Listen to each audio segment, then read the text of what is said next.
আজকেও অনেক মজার একটা পাকোড়া বানিয়ে নিলাম। তার জন্য আমি দুটো কলার খোসা নিয়েছি। কলার খোসাগুলোকে এভাবে কুচিয়ে নিয়েছি আর হলুদ লবণ দিয়ে ভালো করে মেখে নিয়েছি। আর আগে থেকে কিছু চিড়ে ভিজিয়ে রেখেছিলাম। চিড়েগুলো খোসাটার ভিতরে আমি দিয়ে দিয়েছি। এখন দিব শুকনা মরিচের গুঁড়া আর দিব হলুদ লবণ। এরপর আমি দিয়ে দেব কিছুটা বাটা পোস্তদানা। পোস্তদানাটা দিয়ে একটু মেখে নেব।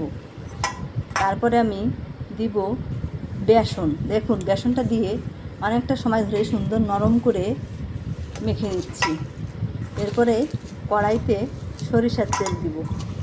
সরিষার তেল দিয়ে আমি পাকোড়ার শেপ দিয়ে আস্তে আস্তে অনেক মজা করে ভেজে নেব আর একটু ঢেকে দেব।